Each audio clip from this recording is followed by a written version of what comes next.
Welcome to Shri Rajiv Gandhi IAS academy. Friends, இந்த வீடியோவில் June 27 மற்றும் 28ஆம் தேதிகளுக்கான கரண்ட் அஃபேர்ஸ் எல்லாமே பார்க்க போகிறோம். சரி, வாங்க பார்க்கலாம். ஃப்ரெண்ட்ஸ், இந்த வீடியோடைய நோட்ஸ் எல்லாமே கீழே PDF டிஸ்கிரிப்ஷன் கொடுத்துருக்கோம். அதெல்லாமே கிளிக் பண்ணி டவுன்லோட் பண்ணிச்சிங்க. அப்புறம் நம்ம டெலகிராம் குரூப் லிங்க்மே கீழே டிஸ்கிரிப்ஷன் கொடுத்துருக்கோம். அதிலையுமே கிளிக் பண்ணி ஜாயின் பண்ணிங்க. நம்முடைய டெலகிராம் குரூப்பில் கரண்ட் அஃபேர்ஸ் குயிசஸ் நடத்திட்டு வரோம். நீங்களுமே ஜாயின் பண்ணி அட்டன் பண்ணிக்கலாம். ஓகே, சரி வாங்க பார்க்கலாம். ஃபஸ்ட்டு, தமிழ்நாட்டில் முதல் முறையாக இயந்திர யானை எங்கு அறிமுகம் செய்யப்பட்டது? இதற்கான ஆன்சர் அருப்புக்கோட்டை. இப்போ பார்த்தீங்க அப்படின்னா, தமிழ்நாட்டில் முதல் முறையாக அருப்புக்கோட்டையில் ஒரு கோயிலில் இயந்திர யானையை அறிமுகம் பண்ணியிருக்காங்க. அதை பற்றி டீட்டெயிலாக பார்க்கலாம். இந்த யானையுடைய பேர் கஜா அப்படிங்கிறது தான்.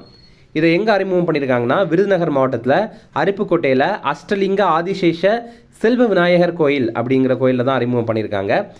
இந்த யானை கேரளாவில் உருவாக்கப்பட்டது.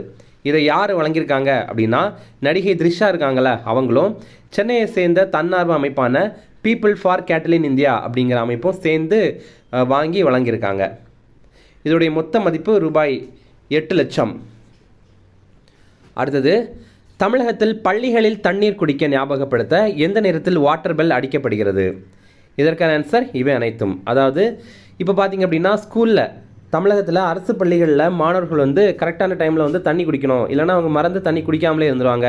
அப்படிங்கிறதுக்காக அந்த தண்ணி குடிக்கிறத ஞாபகப்படுத்துறதுக்காக டெய்லி 3 முறை பெல் அடிக்கிறாங்க. வாட்டர் பெல் அப்படின்னு அதுக்கு பேர் வைத்திருக்காங்க.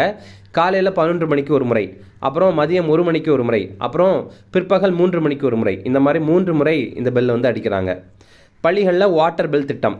அப்போது தமிழகத்தில் இருக்கிற அரசு பள்ளிகளில் மாணவர்கள் தண்ணீர் குடிக்கிறத உறுதி செய்கிறதுக்காக இதை தொடங்கியிருக்காங்க. இந்த திட்டம் ஏற்கனவே கேரளாவில் நடைமுறையில் இருக்குது. இப்போது இந்த ஜூன் 30ஆம் தேதியிலிருந்து நம்ம தமிழ்நாட்டில் இதை நடைமுறைக்கு கொண்டு வந்திருக்காங்க.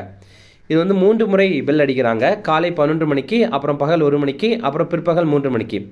ஒரு 5 நிமிடம் போல் தண்ணீர் குடிக்கிறதுக்கு இடைவெளியும் கொடுக்குறாங்க. அடுத்தது, ஷாங்காய் ஒத்துழைப்பு அமைப்பின் பாதுகாப்பு அமைச்சர்கள் கூட்டம் 2025 எங்கு நடைபெற்றது? இதற்கான ஆன்சர் சீனா. இப்போ பார்த்தீங்க அப்படின்னா, SCO அதாவது ஷாங்காய் கோஆப்ரேஷன் ஆர்கனைசேஷன் அப்படிங்கிறது தமிழில் ஷாங்காய் ஒத்துழைப்பு அமைப்பு அப்படின்னு சொல்கிறாங்க. அதோடைய பாதுகாப்புத்துறை அமைச்சர்கள் மாநாடு சீனாவுடைய கிங்டாவோ அப்படிங்கிற பகுதியில் இப்போ நடைபெற்றது. நம்ம இந்தியா சார்பில் மத்திய பாதுகாப்புத்துறை அமைச்சரான ராஜ்நாத் சிங் போய் கலந்து கொண்டார்.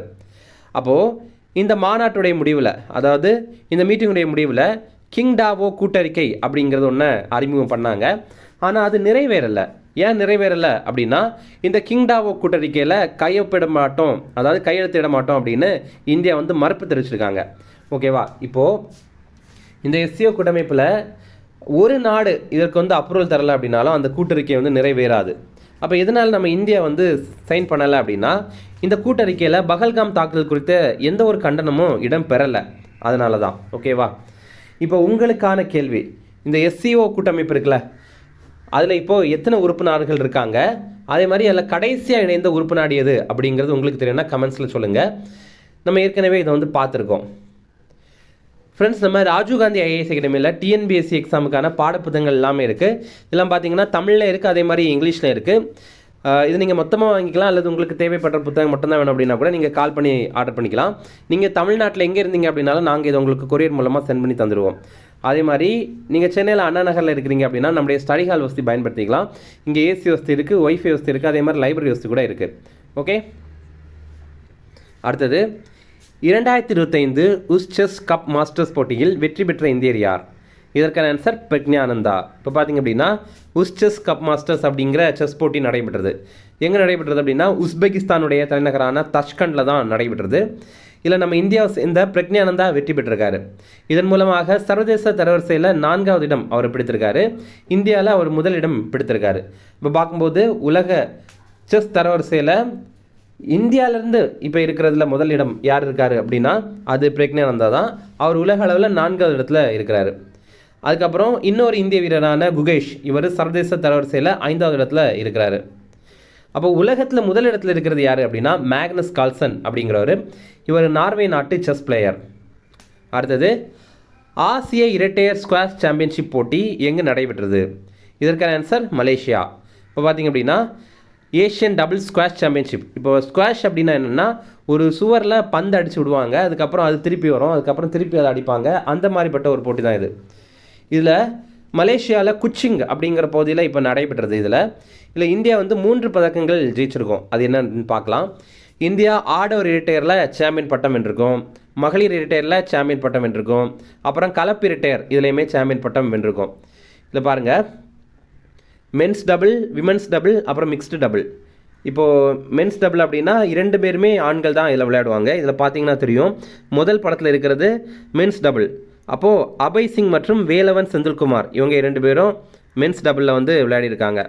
அடுத்தது இந்த பக்கம் ரைட் சைடில் இருக்குதுல்ல, இது பார்த்தீங்கன்னா விமென்ஸ் டபுள், அதாவது 2 பேருமே பெண்கள். இது பார்த்தீங்கன்னா அனாகத் சிங் மற்றும் ஜோஷ்னா சின்னப்பா இவங்க 2 பேரும் சேர்ந்து இதில் விளையாடிருக்காங்க. அப்புறம் மிக்ஸ்டு டபுள் அப்படின்னா ஒரு ஆண் ஒரு பெண் இந்த மாதிரி இணைந்து விளையாடுவாங்க. இதில் அபய் சிங் மற்றும் அனாகத் சிங் இவங்க 2 பேரும் சேர்ந்து விளையாடிருக்காங்க. ஓகே, அப்போது இந்த மாதிரி 3லேயுமே சாம்பியன் பட்டம் வென்ற உலகத்துடைய முதல் நாடு நம்ம இந்தியா. அடுத்து புக்ஸ் அண்ட் ஆதர்ஸ் பார்க்கலாம்.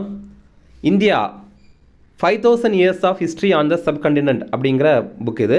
இதை ஆர்டி ட்ரூகே அப்படிங்கிறவங்க எழுதியிருக்காங்க. இவங்க அமெரிக்காவை சேர்ந்த எழுத்தாளர். சிந்து சமவெளி காலத்திலேருந்து இப்போ வரைக்கும் இந்தியா எப்படி இருக்குது அப்படிங்கிற பற்றிய ஒரு குறிப்பு தான் இந்த ஒரு புத்தகம். இவங்களுடைய, அதாவது ஆர்டி ட்ரூகே இவங்களுடைய இன்னொரு நூல் வந்து Aurangzeb the man and the myth அப்படிங்கிற புத்தகம். அடுத்து முக்கிய தினங்கள் பார்க்கலாம். உலக குறு சிறு மற்றும் நடுத்தர நிறுவனங்கள் தினம், இது ஜூன் 27 வேர்ல்டு எம்எஸ்எம்இ டே. எம்எஸ்எம்இ அப்படின்னா micro small and medium sized enterprises அப்படிங்கிறது தான். இந்த ஆண்டு இந்த தினத்துடைய கருப்பொருள் என்ன அப்படின்னா, நிலையான வளர்ச்சி மற்றும் புதுமையின் இயக்கிகளாக எம்எஸ்எம்இக்களின் பங்கை மேம்படுத்துதல் அப்படிங்கிறது தான். இன்னும் ரிவிஷன் பார்க்கலாம். தமிழ்நாட்டில் முதல் முறையாக இயந்திர யானை எங்கு அறிமுகம் செய்யப்பட்டது? இதற்கான ஆன்சர் அருப்புக்கோட்டை. அடுத்தது, தமிழகத்தில் பள்ளிகளில் தண்ணீர் குடிக்க ஞாபகப்படுத்த எந்த நேரத்தில் வாட்டர் பெல் அடிக்கப்படுகிறது? இதற்கான ஆன்சர் இவை அனைத்தும். அதாவது காலையில் 11 மணி, அப்புறம் பிற்பகல் 1 மணி, அப்புறம் பிற்பகல் 3 மணி. அடுத்தது, ஷாங்காய் ஒத்துழைப்பு அமைப்பின் பாதுகாப்பு அமைச்சர்கள் கூட்டம் 2025 எங்கு நடைபெற்றது? இதற்கான ஆன்சர் சீனா. அடுத்தது, 2025 ஊஸ்டர்ஸ் கப் மாஸ்டர்ஸ் போட்டியில் வெற்றி பெற்ற இந்தியர் யார்? இதற்கான ஆன்சர் பிரக்ஞானந்தா. அடுத்தது, ஆசிய இரட்டையர் ஸ்குவாஷ் சாம்பியன்ஷிப் போட்டி எங்கு நடைபெற்றது? இதற்கான ஆன்சர் மலேசியா. அவ்வளோதான் ஃப்ரெண்ட்ஸ், இந்த வீடியோ பிடிச்சா கண்டிப்பாக லைக் பண்ணுங்கள், நம்மளுடைய சேனலுக்கு சப்ஸ்கிரைப் பண்ணி வச்சுங்க, உங்களுடைய நண்பர்களுமே ஷேர் பண்ணுங்கள். கண்டிப்பாக இது அவங்களுக்கும் பயனுள்ளதாக இருக்கும். அதே மாதிரி பார்த்தீங்கன்னா மத்திய அரசுடைய திட்டங்கள், தமிழக அரசுடைய திட்டங்கள், இதை பற்றி நம்ம ஒரு வீடியோ போட்டிருக்கோம். நீங்கள் இன்னும் பார்க்கல அப்படின்னா கீழே லிங்க் வந்து டிஸ்கிரிப்ஷனில் கொடுத்துருக்கோம், அதை கிளிக் பண்ணி பாருங்கள். உங்களுக்கு கண்டிப்பாக அது யூஸ்ஃபுல்லாக இருக்கும். இந்த வீடியோ பிடிச்சிருந்தா கண்டிப்பாக ஒரே ஒரு லைக் மட்டும் பண்ணுங்கள். Okay, thank you.